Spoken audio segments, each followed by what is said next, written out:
ஒரு வீட்டில் ஒரு குறிப்பிட்ட கேனரி பறவை இருந்தது. அது மிக நன்றாக பாடும். காலை முதல் இரவு வரைக்கும் கூண்டிலிருந்து பாடும்.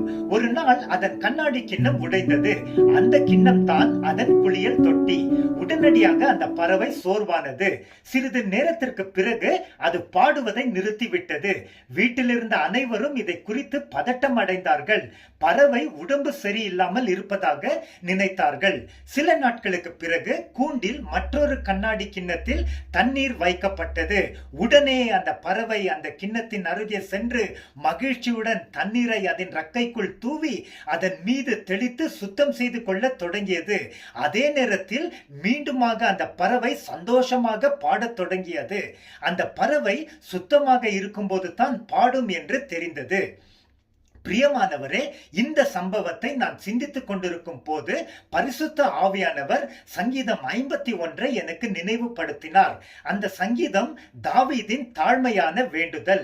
தாவீது கர்த்தருக்கு விரோதமாக பாவம் செய்த பின்பு கர்த்தர் நாத்தான் தீர்க்கதரிசியை அனுப்பி தாவீதின் பாவங்களை அவனுக்கு நினைவுபடுத்தி கடிந்து கொண்ட பின்பு தாவீது சங்கீதம் 51 எழுதினார்.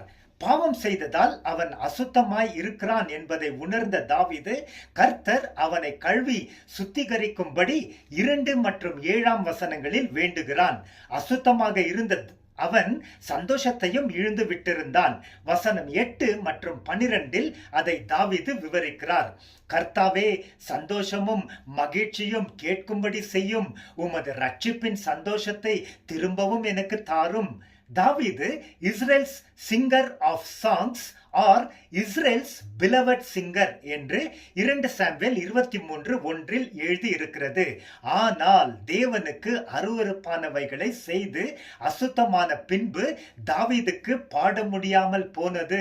சங்கீதம் 51:14 இப்படியாக வாசிக்கிறோம். கர்த்தாவே, இரத்த பழிகளுக்கு என்னை நீங்களாக்கிவிடும். அப்பொழுது என்னுடைய நாவு உம்முடைய நீதியை கம்பீரமாக பாடும். பிரியமானவரே, நாம் அறிந்திருப்பது போல கர்த்தர் தாவீதின் மெய்யான மனம் திரும்புதலின் ஜெபத்தை கேட்டு இரக்கமாய் அவனை மன்னித்து கழுவி சுத்திகரித்து பரிசுத்த ஆவியானவரை மீண்டும் கொடுத்து ரட்சிப்பின் சந்தோஷத்தை அவனுக்கு திரும்பவும் தந்து அவன் முன்பு போல பாடி கர்த்தரை துதிக்க செய்தார். நாம் தொடர்ந்து கர்த்தருடைய உதவியால் சுத்தமாக வாழ்ந்து சந்தோஷமாய் அவரை பாடி மகிமை செய்வோம். அவருக்கே துதி கன மகிமை என்றென்றும் உண்டாகும். ஆமேன்.